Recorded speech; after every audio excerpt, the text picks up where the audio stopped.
And we've also dealt with the issue of the Northern Ireland Protocol, resolving a long-standing issue. The EU is suing us again this week, but I consider the matter resolved. But the leader of our country, who is going to take Labour to task on their epic failures around the country. This Labour government has failed this country for the last 12 years. A cost of living crisis, war in Ukraine, what are they doing?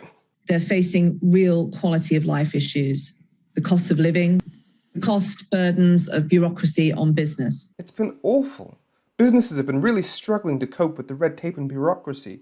Half of them have even stopped trading with Europe through no fault of their own. The threat of a weak Labour Party propped up by the Lib Dems and the SNP is real, with all the risk to our union and voting system that brings. And so we can't allow a new voting system, because if everybody's vote counted equally, then we wouldn't have been able to get a majority of the seats in Parliament after barely 40% of the people actually voted for us.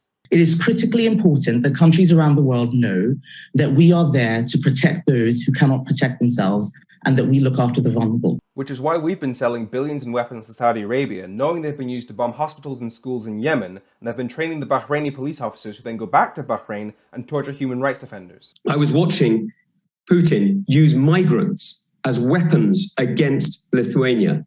Now that's outrageous, using human trafficking and human slavery effectively to undermine NATO partners. The idea of trafficking migrants to another country illegally as a political tool in a way that will undermine a NATO partner is outrageous. I also think there's more we can do to alleviate those pressures on families and businesses without actually having to spend money.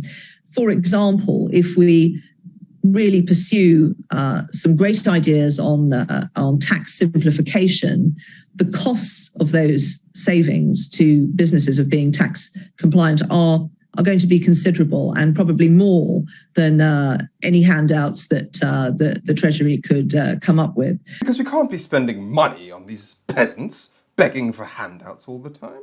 It's much better to just let corporations pay less tax. That's why I've always consistently voted to cut people's benefits while giving tax breaks to people earning over £150,000 a year.